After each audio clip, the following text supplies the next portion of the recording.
તે સર્કસમાં નાનકડો હાથી રહેતો હતો. એને સર્કસમાં એને નાનકડો હતો ને ત્યાંથી એને તેડી આવ્યા હતા સર્કસવાળા. તે એને એના પગમાં હંમેશા એક દોરડું બાંધીને રાખતા. નાનકડો હતો ને ત્યાંથી ક્યાંય ભાગી ન જાય ને એટલા. પછી એટલો મોટો થઈ ગયો પછી તો હાથી મોટો થાય એટલે કેટલું એનામાં બળ આવે, કચબળ હોય ને, તાકાતવાળો થઈ જાય.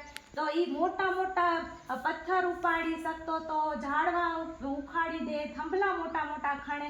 પણ એ પછી એને જો એ સર્કસવાળો માલિક હતો ને એને એક દોરીથી જ બાંધી રાખતો.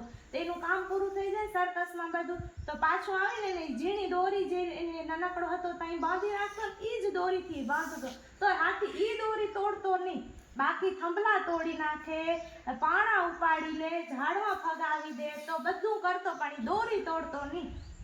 તો સર્કસમાં એને એક છોકરો આવ્યો સર્કસ જોવા. તો એને બાંધ્યો હતો ને હાથી. તો એ ત્યાં ગયો ને સર્કસવાળાને પૂછ્યું કે હાથી આવડું મોટું મોટું બધું તાકાતવાળું ખણી લેરો ને બધું ઉપાડી લેરો, તો આ દોરી આવડી ઝીણી કાં નથી તોડતો હોય?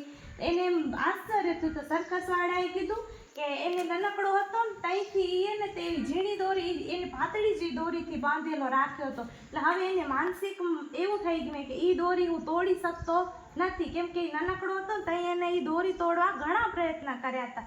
આપણે નાનકડા હોય તો આપણામાં તાકાત કેટલી હોય, કાંક વસ્તુ ઉપાડ્યો તો ના ઉપાડી શકી, ડોલ ઉપાડ્યો તો ઉપાડી શકી, હવે તો ઉપાડી લઈ ને. તો હાથી નાનકડો હતો ને એમ દોરી તોડવાનો ઘણો પ્રયત્ન કરતો પણ દોરી એનાથી કદી તૂટતી નહીં. તો એને મનમાં એમ જ થઈ ગયું હવે મારાથી આ દોરી તૂટશે નહીં. એ મોટો થઈ ગયો ને તો એને માનસિકતા એવી થઈ ગઈ કે આ દોરી હું તોડી શકતો નથી. બીજું બધું તોડી શકું પણ દોરી હું તોડી શકું નહીં. તો એટલા માટે એ દોરી તોડતો નથી એમ.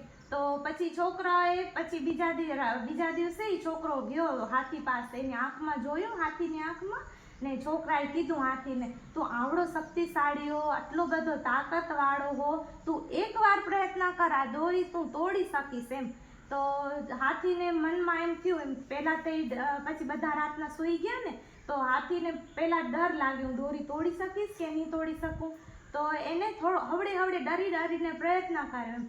તો પછી એનાથી હવડે પ્રયત્ન કરી ધીમે ધીમે તો કાંઈ ના થાય ને. પછી એને જોરથી છકી દીધી તો દોરી તૂટી ગઈ. તો પછી હાથીને ત્યાં એમ થયું કે મને પહેલાં પ્રયત્ન કરવો જોઈએ આવો. તો હાથી પછી દોરી તૂટી ગઈ ને હાથી આઝાદ થઈ ગયો. તો આનામાંથી આપણે શું શીખવા મળે કે ખોટી માન્યતાઓથી આપણે બંધાયેલું રહેવું જોઈએ નહીં. કંઈ ખોટી માન્યતા હોય ને એ આપણું બળ ને શક્તિને છુપાવી દે. આપણે એક પ્રયત્ન કરીએ તો આપણું આખું જીવન બદલાઈ જાય. એટલે હંમેશા પ્રયત્ન તો કરતા જ રહેવાનું. કદી એમ કે આ મારાથી નહીં થાય, હું આમ નહીં કરી શકું, એવું કદી જ મનમાં ના લેવાનું. પ્રયત્ન કર્યા જ રાખો, કંઈક ને કંઈક તો સફળતા મળે જ ને.